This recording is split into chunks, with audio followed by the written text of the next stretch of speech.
No, you did not actually travel back in time. Aaron Rodgers was really that good in the second half against the Texans. Welcome to Fantasy Football Today, presented by BetMGM, the sports book born in Vegas. I'm Dave. My buddies Jamie and Adam will help me go through all the starts and sits to help you in week number 9. We're going to have some player props from Katie Mox. We're also going to answer your tweets and go through the injury report, all part of a jam-packed Friday edition. And we are here every Friday on CBS Sports Network. Guys, I want to start right away with the matchup between the Jets and the Texans. 21-13. The Jets were victorious. Jamie, we saw Breece Hall have bad games. We'll talk about the good stuff in a minute. But are you concerned about Breece Hall at all moving forward? No. Look, he averaged almost 5 yards per carry. You know this offense is going to start to continue to produce at a high level with the way Rodgers is playing right now. And I'm just pulling up their schedule here. So I know they have some upcoming matchups that are very favorable. Arizona doesn't scare me at all. Indianapolis certainly does not scare me at all. Then they have their bye in week 12. They come off their bye. Seattle, Miami, Jacksonville, Rams, Buffalo, Miami to close the season. I mean, that's as close to a dream schedule as you could possibly find. So if there is a Breece Hall manager who's a little bit panicked, I'd be looking to buy from them, trying to make a trade to see if I can acquire him before the deadline. You might not have to pay as much as you thought, and hopefully the best of Breece Hall yet to come. Aaron Rodgers had 3 touchdowns, 2 of them to Garrett Wilson. Amazing receptions by Garrett Wilson. We know that he is a low-end number 1 fantasy wide receiver moving forward. We know that Devontae Adams finally scored that touchdown. He's a number 2 fantasy wide receiver moving forward. Adam, is Aaron Rodgers, is he a top 12 quarterback? Could you start Aaron Rodgers in fantasy matchups? Jamie referenced the schedule. So I started him in 3 leagues yesterday, and I'm in a good mood today. So I think he's going to be solid, but he doesn't run at all. So you're going to need multiple touchdown passes to even have a good game. And how many yards will he get? I don't know. Look, I think the Jets are an interesting experiment. For this to work, they have to have one of the best offenses in football, or you're going to get a bad game from Breece Hall. And if you don't get a bad game from Breece Hall, you'll get a bad game from one of the 2 wide receivers. It's going to be kind of like the 49ers, where you just 1 week Debo had a bad game. 1 week it was Kittle. 1 week it was Ayuk. So there could be these moments where it's like, oh, are we worried about Breece Hall? Next week, are we worried about Garrett Wilson? I think you just have to expect that. But can Rodgers produce at that level? I think he can be okay. I think he's a low-end starter. He's in that group with Cousins and Dak Prescott and Matthew Stafford and guys that have to have big passing games because they do not run at all. And I think the ceiling is a little bit limited there, but I definitely think he's a must-roster player. And there's one just little caveat to this. Like we're celebrating the day for Aaron Rodgers, or the performance for Aaron Rodgers. A 37-yard touchdown pass to Devontae Adams on 3rd down when the Texans are all-out blitz trying to stop them there to get the ball back at the clock. He doesn't get that play, or it's just a 1st down, and then they kill the clock after that. It's not as pretty a fantasy day for Adams. It's not as pretty fantasy day for Aaron Rodgers. So just keep that in mind. 2-11-3 is a little bit hard to buy. Sure, I get that, but I do think that this is the way for the Jets when they can't get going on the ground. We will see Aaron Rodgers put the ball in the air a lot, and he's a candidate for a couple of touchdowns and maybe even more than 211 yards from week to week. CJ Stroud, I don't know the next time I'm going to feel good about starting him. He's really been playing poorly for the last few weeks. He is getting Nico Collins back, though. Jamie, is that enough for you to at least keep Stroud on your roster? I'll go right back to him next week if Nico Collins plays against Detroit, with how that secondary has looked and Nico Collins and what he brings to the table. We got a lot of teams on a bye in week 10, so with what the potential is for Stroud with Nico Collins, with what Tank Dell now looks like, it's not going to be to the same heights that CJ Stroud was drafted at, and it's not going to be with the same confidence. But if we're talking about, the landscape of quarterbacks now, and hopefully the protection holds up a little bit more, but we know this Detroit pass rush is not the same without Aiden Hutchinson, and the secondary gives up production to passing games. So I'm not going to be running away from CJ Stroud. I'm certainly not dropping. Okay, that's interesting. We know that Joe Mixon, he's running away from everybody. He's a must-start fantasy running back. Adam, Jamie touched on this Tank Dell. Where do you view him as? Is he a number 2 receiver, number 3, with Nico Collins back and with Stroud not playing to the level that we expected? Where are you at on Tank Dell? Yeah, I think I'd be pretty excited about him if Nico Collins were not coming back. But if Nico's back, I think Tank Dell is probably a number 3 receiver. Look, he did look pretty good last night, didn't he? He looked fast. He looked explosive. He made 3 explosive plays in this game. He came into the game with 5 or 6 explosive plays for the season. He made 3 last night. But this isn't the first time he had 3 explosive plays in a game. He did it earlier in the year as well. So I don't want to overreact. But I was encouraged by what we saw. I think, if you're asking me would I sell high, maybe I'd probably sell him for like DJ Moore. I think DJ Moore will be better than Tank Dell. But I'm willing to ride this out and see where it goes. With obviously a huge opportunity in the second half with Stephon Diggs out, even with Nico coming back. If Tank Dell can regain his form as he moves further away from that leg injury, then maybe you've got a second half sleeper here, a potential league winner, dare I say, league helper you to get to the point where someone else wins you the league for you in the championship. If he's going to be a league winner, then you'll hang on to him and not take DJ Moore in exchange and trade. But if he's a league helper, then maybe DJ Moore does make sense since he is the number one receiver in Chicago. Okay, so that wraps up the Thursday game. Let's move forward. And there's a lot to look at when it comes to the injuries in week number 9. We've got it all squared away by position. Let's run through the big names right now, starting with quarterbacks, where, the list does have some question marks on it. Jordan Love did get back in practice on Thursday. He's expected to practice on Friday. Lamar Jackson did practice on Friday. I expect Lamar Jackson to play. I expect Jaden Daniels to play. Derek Carr as well. Jamie, where do you have Jordan Love ranked this week, assuming that he does play? Jordan Love will be a top 10 quarterback. He's like right around quarterback 8. A little bit concerned that there could be a re-injury, just based on how the nature of the game went for him last week. And we know that groin injuries could be a little bit tricky. But I imagine that they'll get him ready to go, whatever they need to give him to be on the field and playing in a huge game for the NFC North. So as long as he's out there ready to start, I'm starting him as most likely a number 1 quarterback. Hopefully the weather doesn't impact him. There is rain in the forecast for Green Bay. This is Detroit's first outdoor game, by the way, of the season, coming in early November. And Drake May, you saw him on the list. He does have a chance to play. Not a top 12 quarterback, but someone that you should absolutely roster with the bye weeks coming up. All right, let's move to running backs. A lot more names on this list, Adam. Jonathan Brooks is going to be listed as questionable, but Dave Canales, the coach of the Panthers, said he is not expected to play.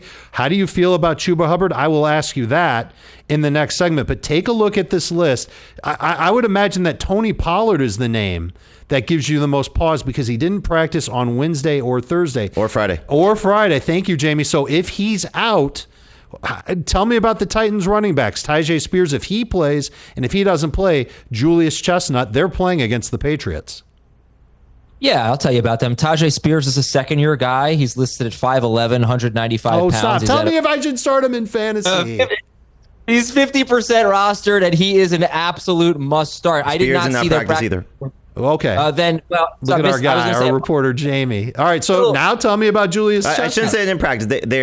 I'm getting through this right now. So not at the open portion of practice, which usually is a sign that they're not practicing. So just something that we're going to keep an eye on. And as soon as I find more information, I'll let you know. All right, so stay tuned to hear about that. But do you like any Titans running backs, Adam? No. I'm not going to go with Chestnut if these guys are out. But Spears, I was going to say, he's a must-add running back. He's probably the biggest must-add running back. I don't know how long this Tony Pollard injury is going to linger. And Spears, there's a scenario where he plays this week and Pollard doesn't. He is 50% rostered. It is really hard to find any running back with potential on the waiver wire right now. We did beat the waiver wire earlier, Dave, and I think this is one of the names mentioned. So Tyjae Spears is someone you should go check every league and see if he's available. You can find that Beat the Waiver Wire video on YouTube. Search for Fantasy Football Today. And if you rewind about 60 seconds ago, you saw Tyrone Tracy on the list. He has cleared the concussion protocol. He is expected to start for the New York Giants. We will talk official? about him. I don't think he's cleared officially. I think he practiced on Friday, but I don't think he's cleared. I thought I saw that he was cleared. So that's another thing that we can definitely check on with the Giants running game. And I do like Tyrone Tracy, provided that he does clear and does play. He would be a number 2 fantasy running back. Let's move it to tight ends. There's a little bit of drama here because David Njoku didn't practice on Thursday. He did practice on Friday, so it looks good for him to play. And the name right above him, TJ Hawkinson, back in our world for week number 9. Jamie, where do you have Hawkinson in your tight end rankings this week? Like 15th. Don't want to go all in on him yet just because I think there's still a chance that we may see, shake off the rust game, first game coming off a major injury. But it is a good matchup against the Colts. So if you need a tight end, I think he's worth starting. If you have somebody else that's been playing better, Cade Otton, for example, David Njoku, for example, I would start all the regular tight ends that we've been starting along the way, coming off that huge game for all the tight ends basically that we saw last week. So for me, I would start Mike Gesicki over him with T. Higgins not expected to play. That's an easy one for me. Hawkinson, though, worth rostering, and hopefully we see some positive signs moving forward. Just in terms of Tyrone Tracy, Brian Daboll said he is on track to clear the concussion protocol. Okay. He still has to visit the independent neurologist to get the final clearance. All right, so that is something that you will have to keep an eye on with Tyrone Tracy. But that's good news, at least, that the coach is saying it. They expect him to go. Fingers crossed. Let's talk about wide receiver injuries. There's a lot to look at here. And let's start with T. Higgins. Jamie just referenced it. He is doubtful for the matchup against the Raiders in week number 9. So with him out, Adam, I think Jamar Chase is going to be in everybody's lineup. Do you agree with Jamie on T. Higgins? And is there anybody else that you're either excited about or concerned about in the Bengals passing game? Do I agree with Jamie on T. Higgins? No, on Mike Gesicki. Oh, on Mike Gesicki? Yeah, I think Mike Gesicki's a borderline top 12 tight end. I think he's definitely worth a look this week if you need one. I don't really think I have any leagues. I have a lot of Evan Ingram. I have a Jake Ferguson league. I wouldn't start Gesicki over guys that you feel confident in, but I think you could maybe start him over Tucker Kraft, who's been getting about 4 or 5 targets and has an injured quarterback. That's a borderline one. I'm sorry, Dave. I just want to, in full disclosure, I just said that I'm not going to pick up or start Julius Chestnut, but I just picked him up as you guys were speaking in our IDP league. I don't want to say, and I am going to start him there. My number 2 running back was Devin Singletary. I have like Blake Corum and Tyler. So I do. If that's your scenario, I think there are scenarios where you're starting Chestnut. Again, we don't know if Pollard and Spears are not going to play, but these are, it's just an option if you're desperate at running back. But yes, Gesicki, top 12-ish tight end. And if you're desperate, Chestnut does make sense, provided that he does get the opportunity. If we could, please, let's see that receiver injury list again, because we had a surprise. I think fantasy managers kind of had a heart attack before the game started on Thursday with Puka Nacua leaving practice. He was limited. Jamie, do you have the latest on Nacua with the Rams? The latest report, and we'll get more today from Sean McVay, is that it is not believed to be serious, but his status for Sunday's game against Seattle is still in question. So hopefully he's able to get back to practice on Friday, and then we get the clear duo that we saw last week where it helped Matthew Stafford have a huge game against the Vikings, and we saw Nacua go over 100 yards. Cooper Kupp scored a touchdown. It would be so much fun to see these guys taking on the Seattle defense, which has been really banged up. But no Cooper Kupp, that means just more targets for, no Puka Nacua means more targets for Cooper Kupp, but it's a downgrade for Matthew Stafford if Puka can't be Agreed. Mike McDaniel, coach of the Dolphins, said that Tyreek Hill should be good to go. Adam Thielen, doubtful, as you saw on the screen. Brian Thomas Jr., a game-time decision. Real quick, Adam, any concern about Brian Thomas Jr., assuming that he's active against Philadelphia? Yeah, Philadelphia's been pretty good against wide receivers, but so was Christian Gonzalez, and Brian Thomas Jr. destroyed him. So if he plays, it's a minor concern. I think he's a top 15 wide receiver. He's basically earned must-start status. I agree with you on that. Okay, before we go to break, let's hear from you guys. Let's answer a question from the adoring hashtag AskFFT public. And here's Dante. He wants to know, would you start Cortland Sutton, Kyle Pitts, or Romeo Doubs as a flex option this week? Jamie?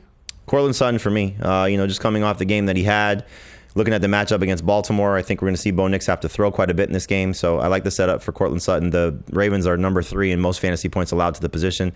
And we definitely see when Sutton gets his targets, he's been very productive. So I like the setup for him quite a bit. Very good. When we come back, it's time to play Who Has More? Votes from the audience in our start-sit polls. We will go through starts and sits at running back and quarterback when we come back here on FFT.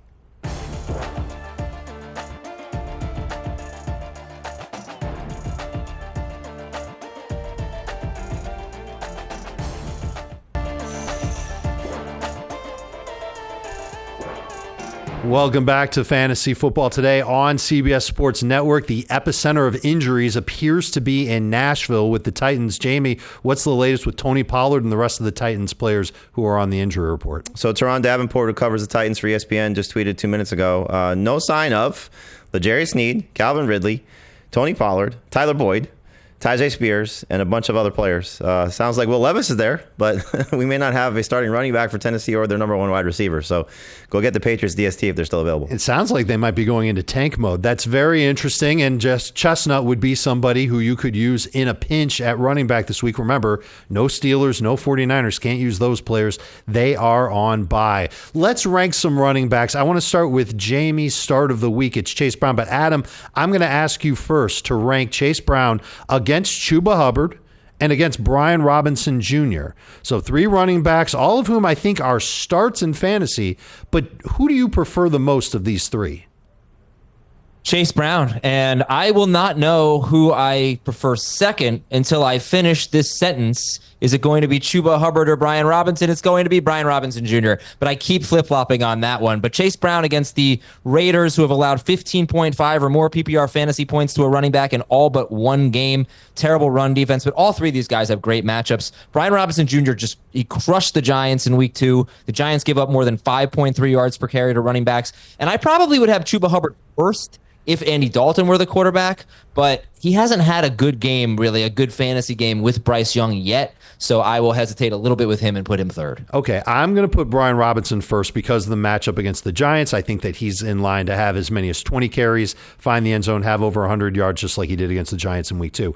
I'll put Chuba second, and I'm especially encouraged by the fact that there is no Jonathan Brooks expected to play in week number 9. And it's not a slight on Chase Brown to have him third. I still like him a lot as a number 2 fantasy running back. I love the matchup against the Raiders. I guess I'm just a little bit concerned about that Bengals offensive line and just how many touches Chase Brown will get. So my order is Robinson, Hubbard, and Brown. Jamie, Chase Brown is your start of the week. Tell me why I'm wrong on Chase Brown. You're not wrong. I mean, all three of these guys have an opportunity to be very successful this week. Matchups are great for all of them. I just look at the situation with the Raiders. There's a tried and true game scenario every week where it's 13.3 PPR points or more.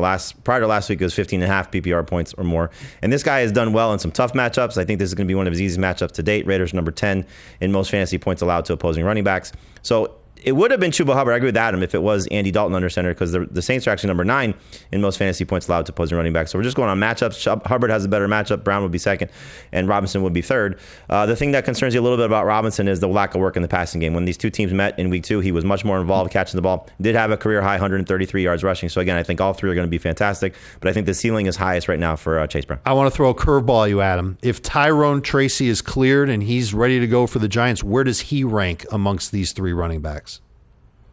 Third, I would go in between Brian Robinson Jr. and Chuba Hubbard. I am a little worried about the Giants getting destroyed. I think the Commanders are a legit team here. They have one of the best pass rushes in football. They could really disrupt the Giants who haven't thrown a touchdown in 3 straight games.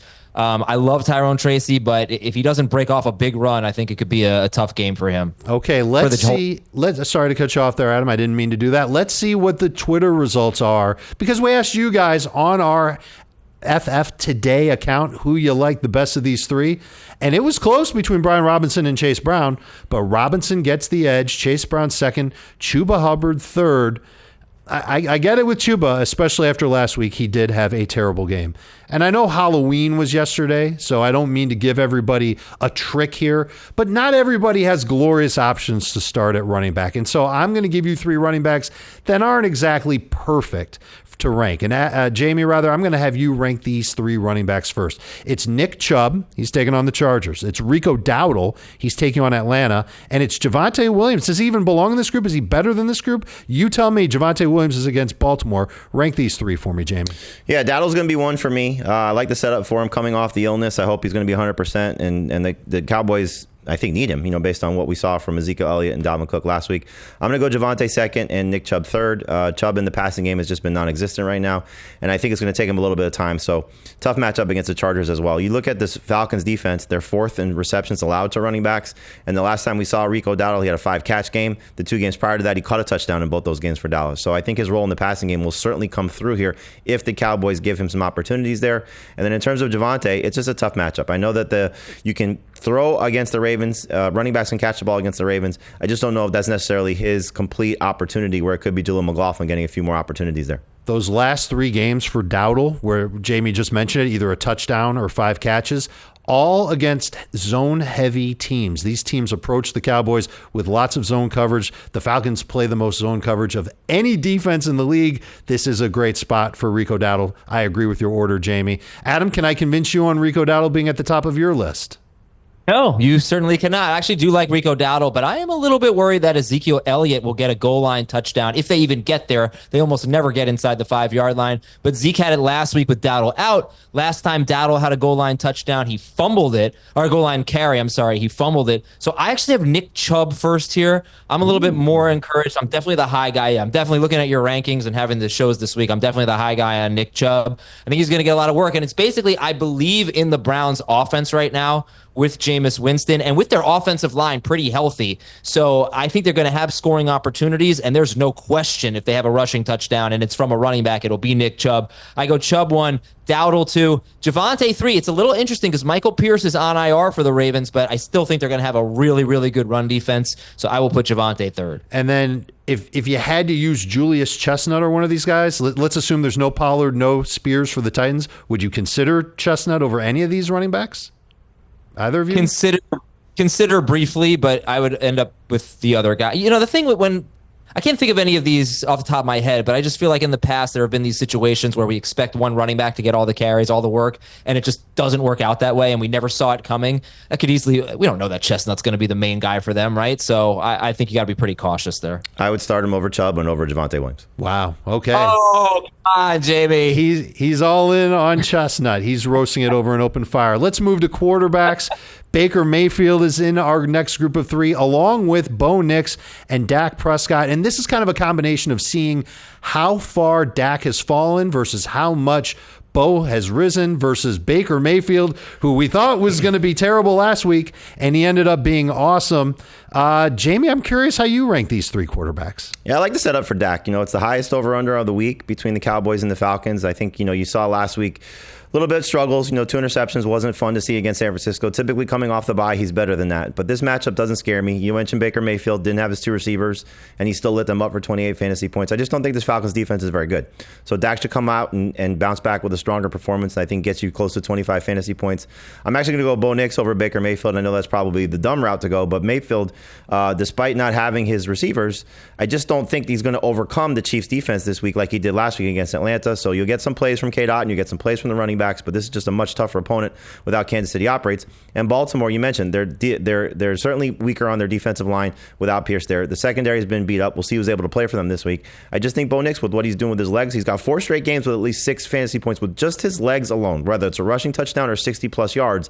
That's a huge bonus for any of these quarterbacks, and he's certainly going to do that much differently than Baker Mayfield and even Dak Prescott. So I like the setup for him, and I would just try to avoid Baker if you can. At least 24 fantasy points in 3 of Bo Nix's last 4 games. Adam, do you agree with the order, yes or no?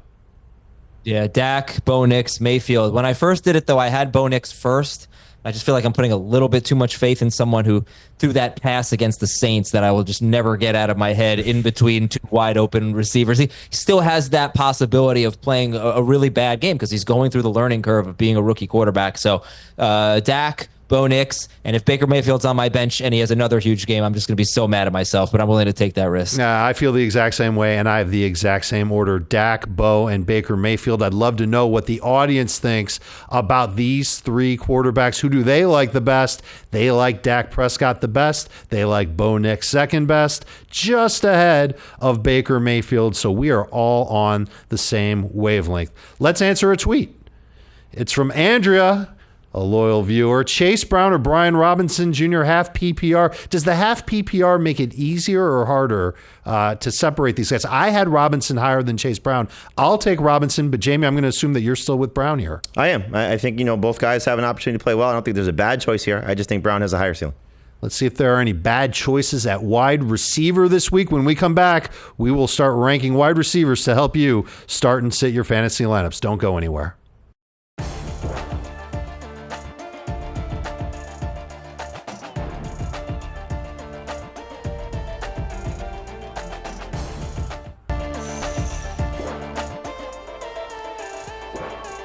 Welcome back to Fantasy Football Today on CBS Sports Network. Quite a week when it comes to wide receivers. We saw one traded, Deontay Johnson, now with the Baltimore Ravens. Maybe we can mention him as we go along through some wide receiver start and sit for week number 9. And I want to start with these 3 guys. And I think a lot of these receivers are going to be started in the majority of leagues, but I just kind of want to take your temperature on how you feel about them at this point in the season. Jaden Reed's had a couple of bad weeks in a row. DJ Moore, same thing. Jacoby Myers came back last week for the Raiders. He was pretty good, scored a touchdown, really good in full PPR.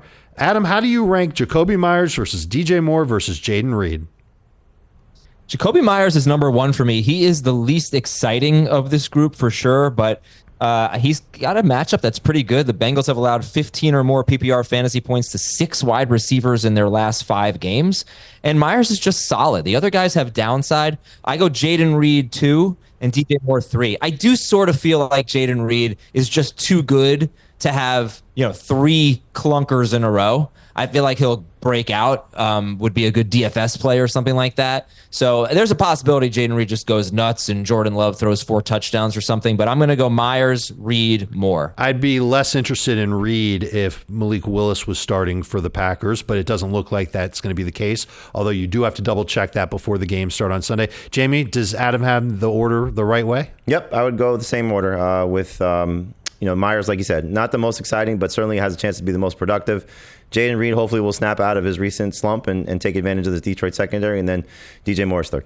Where do you have Zay Flowers compared to these 3, Jamie? I have Flowers slightly ahead of Reed and Moore. Okay, so you're not totally running away from Zay Flowers. We don't know how much, if at all, Deontay Johnson will play in the Ravens offense. Lamar Jackson said on Friday he likes what he's seen from Deontay Johnson, called him a home run hitter, and liked what he can do in man-to-man coverage. We'll see how that situation evolves in Baltimore. And I like the order as well. Myers 1, Reed 2, DJ Moore 3.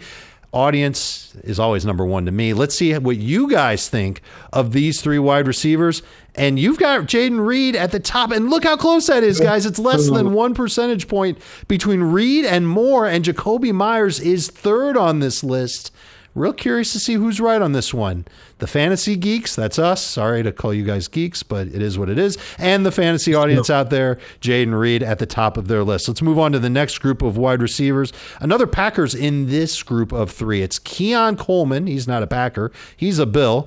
Let's rank him against Romeo Doubs, playing the Lions, and then Calvin Ridley. Let's assume that Calvin Ridley is going to play. I know that he didn't practice on Friday. It'll be easy to put him third and to take him out of lineups if he doesn't play on Sunday. But for now, let's just assume that he's going to play. Coleman, Doubs, Ridley, Jamie. It would be Doubs, Coleman, Ridley. If Ridley is able to get on the field, he would be second ahead of Coleman, but at this point, I just don't feel very confident. I wonder if the Titans, just knowing that their season is going the way that it is, are they trying to shop Calvin Ridley and see if they can get something in return for him? So maybe that's why he's not going to play this weekend or held him out of practice.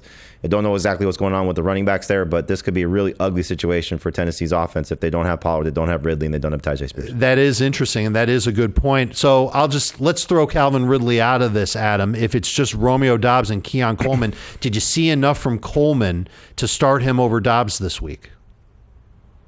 No, and I'll tell you why. You guys are really low on Amari Cooper. I'm not quite there yet, so I would start Cooper if you want to just have like a little bonus one here. I'd start Cooper over both of these guys. I'd go Cooper, Romeo Doubs, Keon Coleman. I just like what I'm seeing from Romeo Doubs, and I do think that it would change if Malik Willis were the starter. But if Jordan Love plays, I think you've got an absolute shootout in this game, and you've got a chance for 40 or more pass attempts from Jordan Love. So I would go Doubs over Coleman, but I would still start Amari Cooper over both of them. Yeah, there's a chance Cooper doesn't play, though, too. Game time decision, according to Sean McDermott. He's going to be listed as questionable for the game.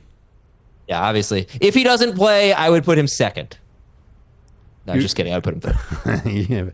You wouldn't be able to have him. I like what I've seen from Keon Coleman, though, over the last 2 weeks. 7 targets in each game, big fantasy production in each game. He's starting to get it now. He certainly looks the part of a big, rangy type of wide receiver. And Josh Allen wanted this guy when he was evaluating receiver prospects all the way back in the offseason. Let's see how the audience felt about these 3 wide receivers.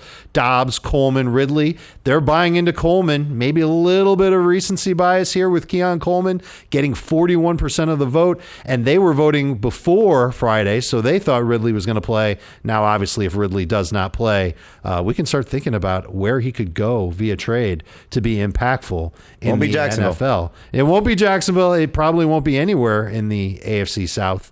We'll see what happens with Calvin Ridley. That's an interesting point, Jamie. Thank you for bringing it up. And now let's go to 3 wide receivers, one of whom you drafted with high expectations, one of them you drafted with low expectations, and one of them you probably didn't even hear of until 2 weeks ago. It's Michael Pittman against Minnesota. Remember Joe Flacco, the quarterback for Indianapolis, Courtland Sutton at Baltimore, and Cedric Tillman, the new number 1 receiver in Cleveland. Adam, how do you rank these 3 pass catchers? Yeah, I'm actually going to go with Pittman first. He has 8 or more targets in 2 of the 3 games he played with Joe Flacco. And then I'll take Sutton. I was very tempted to put Sutton ahead of Pittman, but I ultimately went with Pittman just because I am a little worried about Bo Nix in this spot at Baltimore. And then I'll put Tillman third. Jamie? Yeah, for me, it's Sutton 1, Pittman 2, and then Tillman 3. I think Tillman has got a huge opportunity and huge ceiling moving forward, but this is a tough matchup against the Chargers. The other 2 guys have much better situations. Pittman facing the number 1 team in terms of most fantasy points allowed. Sutton facing the number 3 team in most fantasy points allowed. I'm going to lean slightly towards Sutton over Pittman just because I think you see that there's a little bit of a divide of who could be the number 1 receiver for the Colts. Right now, Downs looks like the guy that Joe Flacco prefers. Bo Nix is going to lean on Courtland Sutton if they're trailing in this game, and I think the matchup is going to help him out as well. So, like both of those guys, and Tillman's really a distant 3 for me. I'm always nervous about Pittman. I know that he's playing with a back injury. I think that Josh Downs is that number 1 receiver for Indy, and I think the targets aren't going away from Cedric Tillman. So I will take Sutton 1, Tillman 2, Pittman 3, and I am sure that the audience agreed with me. Let's see what they said. All the voters on Twitter. No, they didn't agree with anybody. There's Again, recency bias. That's recency bias. Cedric Tillman, number 1. Pittman, number 2. They don't want a piece of Courtland Sutton. They're probably still mad about that 0 catch game that he had a couple of weeks ago. But I think he's going to get a lot of targets against Baltimore. I think he's got a chance to score. That Ravens defense is not very good. Let's answer a question from the people on social media. It's Michelle. It's Laporta, Tillman, or Chuba in a PPR flex. Jamie, which direction are you going to lead Michelle in? Oh, Chuba. I think you just look at the opportunity without Jonathan Brooks in a very good matchup. I think we've talked about this quite a bit on various shows that he hasn't been as good with Bryce Young. Last week was a good indication of that. And the one thing that was a little disappointing was Miles Sanders had 7 catches in that game. Let's get that out of the way and give those to Chuba Hubbard because he's been one of the best fantasy options that we've had all season long based on his draft capital and how he's performed. So hopefully he takes advantage of this matchup and hopefully Bryce Young throws it to him and not Miles Sanders. Chuba did have a lot of carries in the game. I wonder if a lot of those catches for Sanders were just late garbage time type of production, and that's what's led to Miles Sanders getting that high catch mark. Don't really feel good about using him as a desperation running back. For example, Julius Chestnut, an easy start over Miles Sanders.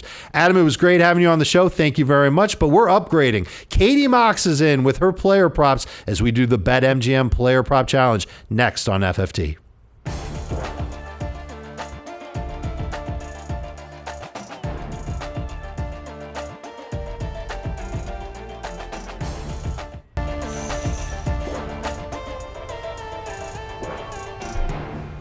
Back at you on Fantasy Football today, and there is a new leader atop the player prop board. And who else would it be but the queen of player props, Katie Mox? She went 5-0 with her player props last week, the first perfect week for anybody on the show. And there you see her, 3 games up on me. Jamie, a couple of games back of me, and Adam. It's just fun to see Adam with that terrible record. Not to mention, look at his face there. Adam looks so serious. These are updated headshots, I think. I guess so. We're looking sharp. Not bad, not bad. Well, the only one looking sharp is you, Katie, because you're over 500. So let's give everybody a chance to get some more wins. It's good to have you here. Player props for week number 9. You're going to say the player and the prop. Jamie and I are going to try and guess the yardage, the touchdowns, what have you, and then we'll see who's going over or under, how we like it compared to the actual line that the books have. So who do you have first? All right. So first, let's look at Courtland Sutton and his receiving yards. Courtland Sutton. Say that 10 times fast. That's going difficult. up against Baltimore. We just talked about him in the last segment. I like him this week. I think he's going to have... I was listening in on that. I thought, I'm going to go... I just made it easy. I wrote the same number twice. Okay, 77 and 68. Well, 68 and 77. The line is 51.5. I like the over as well. Like you said in the last segment, the Ravens' pass defense has been very beatable all season long. They give up the most pass yards in the league, especially the deep ball. We know that Bo Nix likes to chuck things deep, so good for Courtland Sutton here. Is he a good number 3 receiver this week? He's number 2 receiver. Okay, even better. I started him over Zay Flowers. Wow. I'm still going to go with Zay Flowers, but I get where you're coming from, and I One do guy's like got him to this face week. Patrick Surtain, the other guy doesn't. We don't know how much Surtain will line up against Zay Flowers, but it's not just about Surtain. I looked into this. Their slot corner, McMillan, has been playing really well. Bradley Moss has been playing really well. This is a tough secondary all the way around. This is going to be a tough challenge for that Ravens offense. All right, what do you have next? Is it a Ravens player? It is not. Okay. We're going from Matthew Stafford and his pass yards. This is a tricky one. Is Puka in or Puka out? Yeah, we don't know. As of now, Puka's in. Yes. And I don't think anybody will take this if Puka's out. This line is considering him playing. Okay. All right, I got my number. All right, 264 and 215. Okay, so the number is 241 and a half. I feel like you're still factoring in Puka. I'm not nervous. playing here. I'm nervous. You know, I mean, the fact that he didn't practice or had to leave practice. We've seen this before with him. You know, week one, he was questionable coming into the season, had a knee situation, and wasn't able to finish the game. So I'm nervous with a banged up Puka. Where do you have him ranked this week? So would you tell people not to start Right now Puka? I have him ranked 6th. So if Puka's out, he's outside the top 12. Fine, but let's say Puka starts, he could still get hurt in the game, and then that number comes into play for Matthew Stafford. Yeah. Is that something that should be in the minds of fantasy managers this Absolutely. week? I mean, again, we saw week one. Yeah. He did not finish the game, and Matthew Stafford was not. Matthew Stafford has not had a game over 17 fantasy points when Puka Nacua has not started and finished. Yeah, that's crazy. In his life? No, that's not true. Just recently in the last 2 years. Okay, where are you on this? So I'm on the over. It's 241 and a half. I'm on the over under the assumption that Puka does play. So Matthew Stafford averages just under this number. We're right at this. And that has been without his two best receivers. So whether he has just Kupp or he's got Puka and Kupp, I still like this Seattle bottom 3 blitz rate. And we know that he just shines when he's not blitzed. So now let's look at Achane and his receiving yards. Devon Achane. Yes. And his receiving yards. He's a must start in fantasy. There's no doubt about it. 48 for Jamie. I'm going to go a little lower than that, but I bet it's over what the line is. 36. Yeah, the line is 35 and a half. So I like that. Obviously, Tua being back at center is good for the offense in general, but certainly for Achane in the receiving game, he's had at least 50 yards and 6 receptions in all 3 full games that he's played with Tua. And the Bills have been pretty vulnerable to backs in the passing game. They give up over this number 4 times this season, including Achane. What was that, week 2? He had almost 70 yards. Yeah. Where are you at with Raheem Mostert this week? Just speaking about the Dolphins. He's a flex. You know, again, we know when Tua's healthy, tough matchup, not tough matchup, this offense performs much better. And so 2 touchdowns last week. You don't like to see 9 for 19 and only 1 catch. But I think this is where they win, especially if Tyreek's banged up and Jalen Waddle just hasn't been getting going. I think both running backs get involved. So it's going to probably take Raheem Mostert scoring a touchdown, but I think he's in that flex category. Okay, absolutely. That's cool. Next prop. All right, Dak Prescott completions. A top 12 quarterback for me this week. Not for his own team. What do you mean not for his own team? Oh, you said not that- according to Micah Parsons. Oh, really? Micah What did Parsons- Parsons say? They both went through their list of, I don't know if it was top 5 or top 10 quarterbacks. You know what the number was? It was top 5, but yeah. And they listed off like 20 quarterbacks. But and didn't say never Dak. mentioned Dak. It's crazy. Why would they mention Dak? They were talking about like Sam Darnold. They were going like deep into. I'm surprised they didn't mention Joe Flacco. All right, 22 for you. 24 for me. 24 for you. So the line is 24 and a half. I'm going under, so I'm agreeing with you guys on this one. There's a high volume of passes that he has, but he's had a really, really tough time this year. He's thrown multiple picks in 3 games, I believe, which is the most in his career. I do think that the running game, which hasn't been that great, might get going a little bit against the Falcons here, so I'm going to take the under as well. You know, one thing that would help the completions going over is that zone coverage by Atlanta. Number one, the Falcons defense, just pass defense, isn't that great to begin with. And number 2, if he's throwing shorter passes, he can complete more of those. I mean, he can throw to CeeDee Lamb 13 times and end up having 10 catches just from Lamb and then 14, 15, 16 more after that. So it's close. That's a high number. It makes me feel like maybe they want you to take the under because they think it's going to go over. It's kind of like that Jets line from Thursday night. They wanted everybody to take Houston because they thought the Jets were going to win the game. I will say it's juiced to minus 130, so obviously the books are telling you they think it'll go under or that they want you to take the other side of it. One more prop, please. Cade Otton and his receiving yards. James is going to write down 150. Well, I always got to get a tight end in here. I like Cade Otton this week. I think he can score again, but I don't want to go crazy. 67 for Jamie. Yeah, I'm going to go just a shade lower. 60. So the line is ridiculously low. It's at 47 and a half, which doesn't make any sense considering he had 81 and 100 in the last 2 games. And the only way I think that you can attack this Kansas City defense is tight ends. They give up 80 yards per game to the position. It's the worst in the NFL against tight ends. So Cade Otton 47 and a half. It feels a little trappy, but I think you got to go over. That was my reaction when I did that whole big, It's 20 targets. He's got 20 targets the last 2 Well, like with no Mike Evans or Godwin, I mean. Yeah, but I mean, they have other receivers there, and Baker can at least try to get the ball to them a little bit better than he did last week. I still like the number that I gave, Yeah. 60 yards. I don't want to go crazy and say that he's going to get triple digits or anything like that. And I'm still starting him in fantasy, especially if catches count. Is he top 5 for you, Jamie? Yep. Yeah, me too. So I think that he's still in that range of a startable fantasy tight end, but he's the only pass catcher in Tampa that I would feel good about starting. Let's answer a question from everybody on social media. Not from everybody. We'd be here all day. Tim. But just from Tim. Dak or Justin Herbert this weekend? I like Dak. Jamie, do you agree? It's easy, Dak. Yeah, I mean, I'm not ready to start Herbert yet. First game over, 15 fantasy points last week. He is throwing the ball more, 35 attempts in each of his last 3 games on average, but not against Cleveland, though. Well, they can't score touchdowns either. They cannot score touchdowns. 3 touchdowns for Justin Herbert since the bye. It's been 3 games, 3 touchdowns. His metrics otherwise have been outstanding. So we're just looking for a few more touchdowns from Herbert, and then that question could actually be close. I wonder if a couple weeks from now it is a close call between Justin Herbert and Dak Prescott. When we come back, again, we're not going to answer everybody's tweets, but a few more here to wrap up the show on Fantasy Football Today.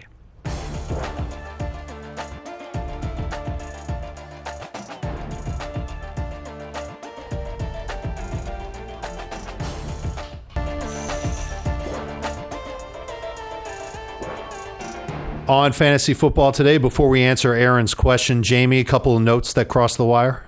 No L'Jarius Sneed for the Titans. Will Levis is going to be listed as questionable. Probably be a game-time decision, but sounds like Brian Callahan may start him. No update yet on the running backs or Calvin Ridley in Tennessee, so stay to CBSSports.com for any answers there.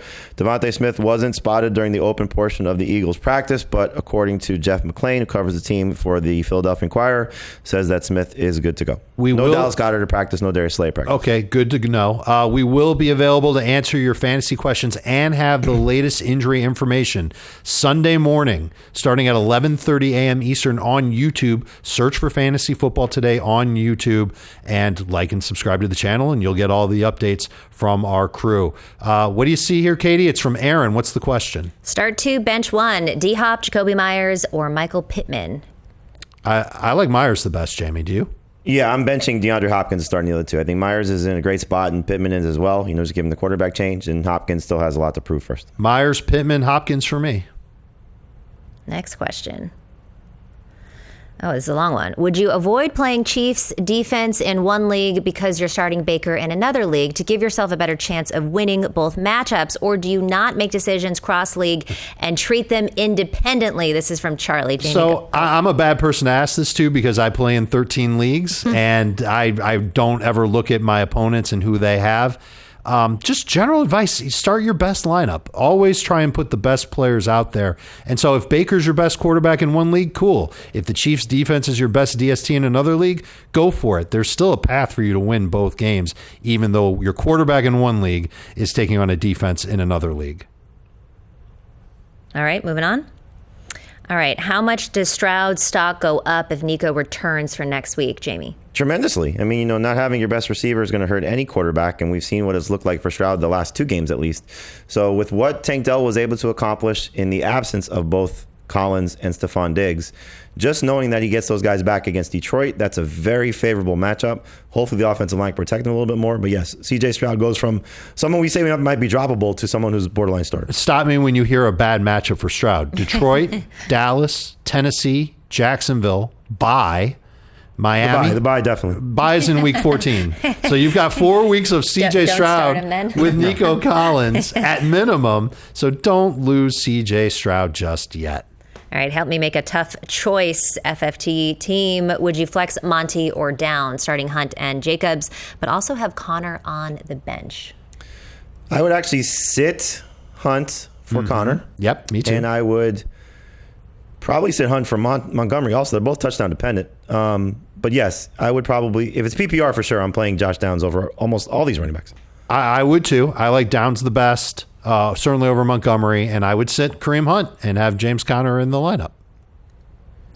Seems like a good answer to me. Yeah. Dakota's lineup is ready to go, and you'll be ready to go with our Fantasy Football Today podcast. That's right. You can download us wherever you go and listen at your leisure. We're on Spotify. We're on Apple Podcasts, everywhere that you are, so that you can dominate your fantasy football lineups. Good luck to you in week number 9.